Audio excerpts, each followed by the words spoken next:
Hola chicos, en este video vamos a hablar del presente progresivo. We'll be discussing the present progressive in this video, and you're probably thinking, I don't know what that is in English. And that's okay, because it's not something we talk about a lot in English, but you use it every day.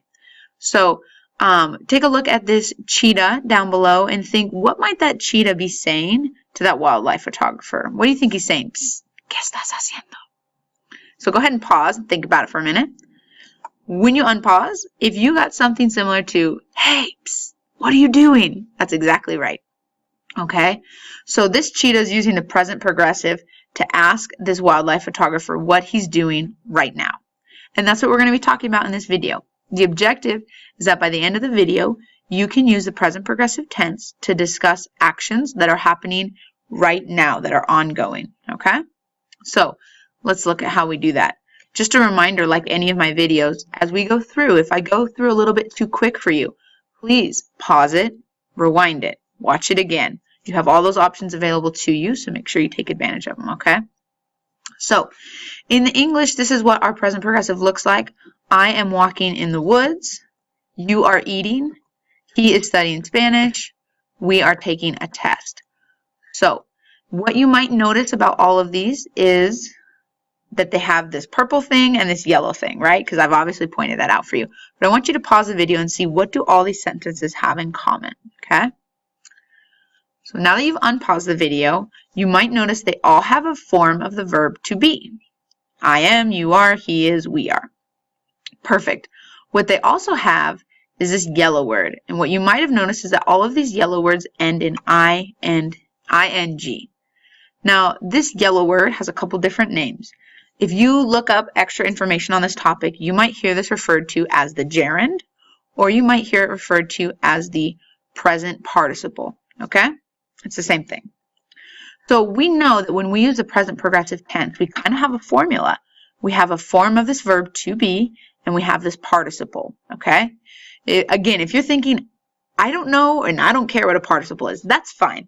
I just want you to be able to have the vocabulary to ask questions if you need to about this stuff, okay? So that yellow thing is called a participle. That's all you need to know. So let's take a look at what this looks like in Spanish. In Español, we could say, estoy caminando en el bosque. I'm walking in the woods. Estás comiendo. Está estudiando español. Estamos tomando un examen. So again, we can see the same similarities happening here. We can see in purple, we have a version of the verb to be. In this case, estar.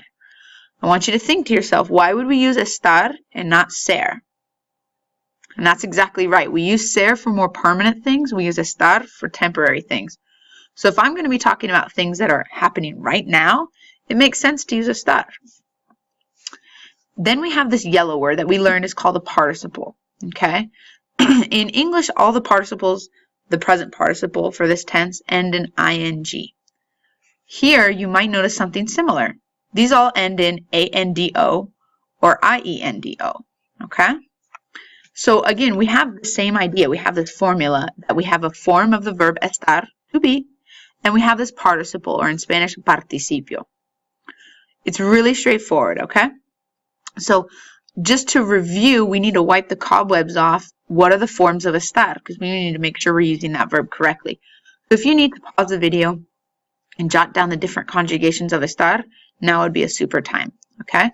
Once you have these somewhere handy, because you'll want them handy as you work with this tense, go ahead and move on. Because you know how to form estar already. This is just a refresher. So now let's talk about how to form that participle, that goofy yellow piece, okay? So it's super simple. You take your verb. We know all verb infinitives end in AR, ER, or IR. That's what makes it an infinitive, right?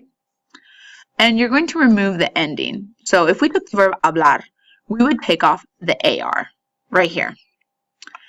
And then we would be left with hable. Once we have that, we're going to add a special ending. In this case, it's going to be ANDO. So we have hable mixed with ando, and it becomes hablando. The thing about this tense is you only have two endings you need to remember.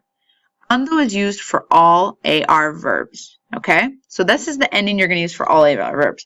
Hablar, estudiar, caminar, whatever. They're all going to be hablando, estudiando, caminando. Same deal, okay? So ando is our ending for all AR verbs. The piece that you have to remember to do is to take off the ending, just like when you conjugate a verb otherwise. And don't forget, take only the ending off. Nothing more, nothing less. AR, ER, or IR, okay? So now let's look at our ER and IR verbs. What's cool about ER and IR verbs in this tense is they take the same ending. So you only have to learn one more, okay? So we started with comer. We took off the ending and the ER and ended it with com. Now we're going to add the correct ending for this type of verb. In this case, it's I-E-N-D-O, yendo. So com plus yendo becomes comiendo. Pretty straightforward, right? So for all of our ER and IR verbs, we're going to use the same ending. So let's take a look at what an IR verb might look like. We'll start with vivir. Vivir becomes vive because we took off the ending. Nothing more, nothing less. We're going to add that same ending, yendo, because this is valid for both our ER and our IR verbs. Okay? And that's it. A form of estar plus your participle or participio, and you got it. Okay? So let's do a little bit of practice. Practiquemos. So I want you to look, I've got a couple memes that I found on the internet, and I want you to see if you can interpret the meaning. These are times in the video would be a really good idea to pause it, okay? This one says, no estoy durmiendo. Solo están descansando mis ojos. So this little pup is saying, I'm not sleeping, I'm just resting my eyes, okay? Let's look at the next one. Mamá me está tocando. Mom, he's touching me, right? Like two kids in the back seat. Here we have a breakdown, a graphic representation of any Pitbull song ever, right? You have your intro, you have your artista cantando in the yellow, which is very little. You have the red, which is the parte tecno, and then you have Pitbull diciendo, dale. In this case, diciendo comes from the verb decir. If you don't know what decir is, I would invite you to pull out that dictionary or head to word reference, okay? We'll look at another example. Visitando a la abuela, de regreso a casa. So what happens when you visit your abuela, okay? So those are some, just to get your brain going. Let's look at some actual practice exercises that you could do, okay? So here you have a bunch of infinitives, and then you have on some of them, I've given you the actual participle, okay? I want you to form sentences with these. So I've given you some samples. Hablar, we know becomes hablando. We just looked at it. So I want you to create a sentence. Estamos hablando con el agente de Delta. We're speaking with the Delta agent. Remember, you just follow the formula. Forma de estar plus your participle, and then add extra information. Okay? Estoy comiendo. That's not a very good sentence, but estoy comiendo mi almuerzo. That's a little bit more complete of a sentence. Okay? So again, you would pause the video now to go through and create sentences with the following words. Okay?